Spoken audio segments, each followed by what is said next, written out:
దేవుని పరిశుద్ధమైన నామమునకు మహిమ కలుగునగాక. మన రక్షకుడును మన ప్రభు అయిన యేసుక్రీస్తు పరిశుద్ధ నామంలో ఈ ఉదయకాలం ఈ వాక్యం వింటున్న మీకు అందరికీ కూడా నా హృదయపూర్వకమైన వందనములు తెలియజేస్తున్నాను. ప్రియులారా, మనకి దేవుని యొక్క మహాకృప, ఆయన అత్యున్నతమైన వాత్సల్యత నిన్న నేడు నిరంతరము ఏకరీతిగా మన పట్ల క్రియ చేస్తున్నటువంటి మనకు దేవుడు గడిచినటువంటి దినమంతా ఆయన కృప, ఆయన రెక్కల నీడను మనకు ఆశ్రమను కలుగు చేసి, ఆయన దయను ప్రభు మనకు అనుగ్రహించి, ఆ మహోన్నతమైనటువంటి ఆ దేవుని యొక్క రెక్కల నీడను మనకు దేవుడు ఆశ్రమను కలుగు చేసి, మనకు నెమ్మదినిచ్చి ప్రతి కీడు అపాయము శోధనలన్నిటిలో ప్రభు మనలను తప్పించి, ఈ ఉదయకాలం మరొకసారి దేవుని కృపను గురించి మనం తెలుసుకునేటట్లు, మరొకసారి ఆయన ప్రేమను మనం రుచి చూచి మనము బాగుగా మనం తెలుసుకున్నట్లు ప్రేమతో ప్రభు మనకి దినాన్ని అనుగ్రహించారు. కాబట్టి ప్రభు మనకిచ్చిన దినం మన కొరకై ఆయన మనకిచ్చిన ఈ సమయంను బట్టి దేవునికి ఒకసారి చేతులెత్తి స్తోత్రాలు చెల్లిద్దాం. స్తోత్రం, స్తోత్రం, స్తోత్రం, స్తోత్రం, స్తోత్రం. ఈ దినమంతా దేవునికి ఇష్టముగా ఆయన కృపకు ఆయనకు కృతజ్ఞులముగాను మనం జీవించినట్లుగా ప్రభు మనకి సహాయం చేయనట్లుగా దేవునికి స్తోత్రాలు చెల్లిద్దాం. స్తోత్రం, స్తోత్రం, స్తోత్రం, స్తోత్రం, స్తోత్రం. ఆమేన్. మంచిది, కొద్ది నిమిషాలు దేవుని యొక్క వాక్యమని ఉదయకాలం మనము ధ్యానించుకుందాం. చూడండి, బైబిల్ గ్రంథంలో నుండి ఈ ఉదయకాలం దేవుని యొక్క వాక్యం మనం ధ్యానించుకున్నట్టు కొరకు అపోస్తలుడైన పౌలు థెస్సలోనిక సంఘమునకు రాసినటువంటి మొదటి పుస్తకం మొదటి థెస్సలోనిక పత్రిక 5వ అధ్యాయము 24వ వచనాన్ని బైబిల్ గ్రంథంలో మనం చదువుకున్నప్పుడు, మిమ్మల్ని పిలిచిన వాడు నమ్మకమైన వాడు కనుక అలాగున చేయును అని భక్తుడు అక్కడ మాట్లాడుచున్నాడు. దేవుని నామానికి మహిమ కలుగునగాక. హల్లెలూయా.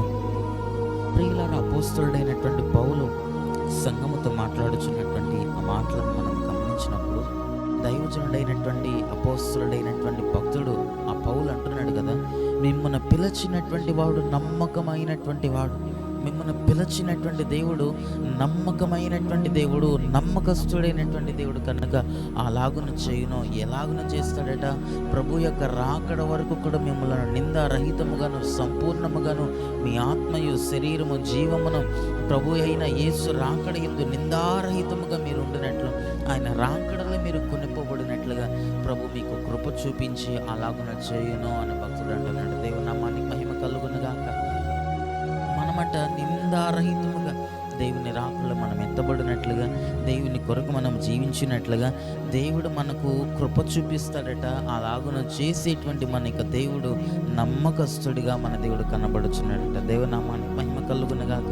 ప్రతి శోధనల నుండి, ప్రతి శ్రమల నుండి మనల్ని తప్పించి, ప్రతి ఇబ్బందులు, ప్రతి ఇరుకుల నుండి మనల్ని తప్పించేటువంటి దేవునిగా, మనకు ఒక నమ్మకమైనటువంటి దేవునిగా ప్రభు మన పట్ల కనబడతాడట. దేవునామానికి మహిమ కలుగునగాక. మనల్ని పిలిచినటువంటి దేవుడు, మిమ్మల్ని పిలిచిన వాడు నమ్మకమైనటువంటి వాడని మనం చూస్తున్నాం. మనల్ని ఏర్పరచుకొని ఉన్నాడు ప్రభు. లోకంలో ఉన్నటువంటి మనలను, పాపంలో ఉన్నటువంటి మనలను ప్రభు మనల్ని ఏర్పరచుకున్నాడు. ప్రభు మనలను ప్రత్యేకించుకున్నాడు. ప్రభు మనలను ప్రతిష్ఠించుకున్నాడు. ప్రభు మనలను దేవుని కొరకు, దేవుని పిల్లలుగా, దేవుని యొక్క ఆ స్వాస్థ్యముగా ప్రభు మనలను ప్రత్యేకపరచుకొని ఉన్నాడు. మనలను పిలిచినటువంటి దేవుడు, మనలను ప్రేమించినటువంటి దేవుడు, మనమందరం మనం విశ్వసిస్తున్నటువంటి మనకు దేవుడట నమ్మకమైనటువంటి దేవుడు అని భక్తుడు అంటున్నాడు. దేవుని నామానికి మహిమ కలుగునగాక. నమ్మకమైనటువంటి దేవుడు కనుక మిమ్మల్ని ప్రతి శోధనలో నుండి తప్పించును, ప్రతి శ్రమలో నుండి మిమ్మల్ని తప్పించును, ప్రతి ఇరుకు, ప్రతి ఇబ్బందుల్లో నుండి మిమ్మల్ని తప్పించునని భక్తుడు సంఘంతో మాట్లాడుచున్నాడు. ఈ చివరి దినాల్లో మన యొక్క ఆత్మీయ జీవితాల్లో కూడా మన యొక్క దేవుడు, మనం విశ్వసించుచున్నటువంటి మన యొక్క దేవుడు మనల్ని పిలిచి, మనల్ని ఏర్పరచుకొని, మనలను ప్రత్యేకపరచుకున్నటువంటి మనకు దేవుడట నమ్మకమైనటువంటి వాడని మనం తెలుసుకోవాలట. నమ్మదగినటువంటి దేవుడని మనం తెలుసుకోవాలి. ఇంకా బైబిల్ గ్రంథంలో మనం చదువుతాము, బైబిల్ గ్రంథంలో హెబ్రీ పుస్తకంలో మనం చూస్తాము కదా, వాగ్దానం చేసినటువంటి వాడు నమ్మకస్తుడు అని మనం బైబిల్ గ్రంథంలో చూస్తాం. భక్తుడు అంటున్నాడు, పౌలు అంటున్నాడు కదా, వాగ్దానం చేసినటువంటి మనకు దేవుడు, మాట ఇచ్చినటువంటి మనకు దేవుడు, మనకు నీకు ఈ విధముగా నీ జీవితంలో చేసేదను అని నీకు ఒక మాట చెప్పినటువంటి మనకు దేవుడు నమ్మకమైనటువంటి దేవుడు, నమ్మకస్తుడు, ఆయన మాట తప్పడు అని లేఖన భాగంలో మనకు సాక్ష్యం ఇస్తున్నాయి. కనుక ఈ చివరి దినాల్లో దేవుని దగ్గరికి వచ్చినటువంటి మనం నమ్మినటువంటి దేవుడు, మనం విశ్వసించుచున్నటువంటి మనకు దేవుడు నమ్మకస్తుడు అని మనం తెలుసుకోవాలి. నమ్మదగినటువంటి దేవుడని మనం గ్రహించాలి. నమ్మకమైనటువంటి వాడిని మనం గుర్తిరిగి మనం గ్రహించి దేవుని మీద మన విశ్వాసం ఉంచినప్పుడు మనలను దేవుడు అంతము వరకు కూడా కాపాడతాడట. అంతము వరకు కూడా ప్రభు రాకడ వరకు కూడా శోధనలోండి, శ్రమల్లోండి, ఇబ్బందులోండి, ఇరుకుల్లో నుండి నీ ఆత్మ, నీ శరీరం, నీ జీవమును ప్రభు తన నిత్య రాకళ్ళు కొనిపోవుటకు ప్రభు కృప చూపేటువంటి దేవుడిగా కాపాడుతున్నాడు. నిందారహితముగా మనము జీవించినట్లు, ఈ శరీరములో నీవు నిర్దోషముగా నీవు జీవించినట్లుగా ప్రభు మనకి కృపను అనుగ్రహించేటువంటి దేవుడట. పాపంలోండి మనల్ని తప్పించేటువంటి దేవుడట. ఆయనను వేడుకునేటప్పుడు, ఆయన దగ్గర మనం మొరపెట్టినప్పుడు, ఆయన దగ్గర మనం ప్రార్థించినప్పుడు నమ్మకస్తునిగా ఉండి మనల్ని కాపాడేటువంటి దేవుడట. దేవుని నామానికి మహిమ కలుగును గాక.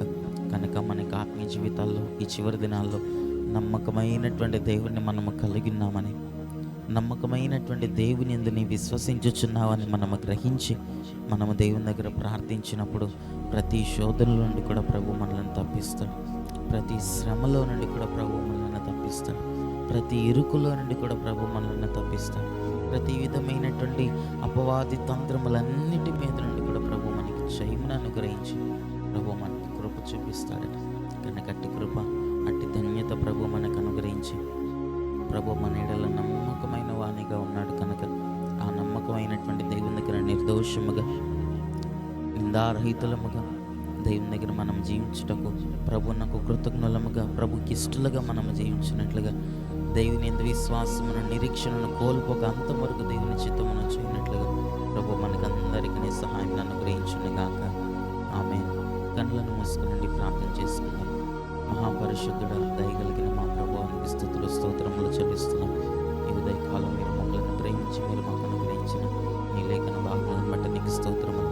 పరిశుద్ధుడ, మమ్మల్ని పిలిచినటువంటి నీవు, మమ్మల్ని ప్రేమించినటువంటి నీవు, మమ్మల్ని ఏర్పాటు చేసుకున్నటువంటి నీవు నమ్మకమైనటువంటి దేవుడు అని ప్రభా, మీరు మా ఎడల నమ్మకమైనటువంటి వానిగా క్రై చేసేటువంటి దేవుడు అని వాగ్దానము చేసినటువంటి నీవు, మాట ఇచ్చినటువంటి నీవు నమ్మకస్తునిగా మా పట్ల క్రై చేస్తావని నీ లేఖన భాగంలో మేము నేర్చుకొని మా యొక్క ఆత్మీయ జీవితాల్లో కూడా ఇటువంటి విశ్వాసంతో నీవు నమ్మదగిన దేవుడు అని, మీరు మా పట్ల గొప్ప కార్యములను, ఆశ్చర్య కార్యములను చేయగలరని, నీ నిత్య రాకడ వరకు కూడా నిందారహితులుగా మమ్మల్ని కాపాడగలరని ప్రభు నమ్మకంతో, విశ్వాసంతో నేను వెంబడించగలిగిన భాగ్యం మాకు అనుగ్రహించండి. ఈ దినమంతా మా ఎడల ప్రభా, మా అందరి జీవితంలో నమ్మకస్తులుగా మీరు మమ్మల్ని భద్రపరచండి. లోకంలోనికి వెళ్ళినప్పుడు పాపములో, శాపములో, అపవాది క్రియలలో, అపాయములలో, కీడులో మేము పడకుండా ప్రభా, ఈ వాక్యం వింటున్నటువంటి ప్రతి ఒక్కరిని మమ్మల్ని అందరినీ ఈ దినమంతా భద్రపరచుము. నమ్మకస్తునిగా ఉండి మమ్మల్ని భద్రపరచుము. మా ఎడల జాలి చూపి మమ్మల్ని భద్రపరచి నీ కొరకు మమ్మల్ని జీవింపచేయండి. అటు కృపాటి ధన్యత మాకు అందరికీ అనుగ్రహించి ఈ దినమంతా ఈ వాక్యం విన్నటువంటి వారిని అందరినీ మీరు కాపాడు, మీరు భద్రపరచి మరి జీవిత కాలం అంతా మీరు అక్కడ వచ్చేంత మటుకు నీ కృపాక్షేమములను మాకు తోడుగా ఉంచి నమ్మకమైనటువంటి దేవునిగా మా పట్ల క్రియ చేయమని యేసయ్య నామములో ప్రార్థించి అట్టి కృపను పొందుకొని నామ తండ్రి. ఆమేన్.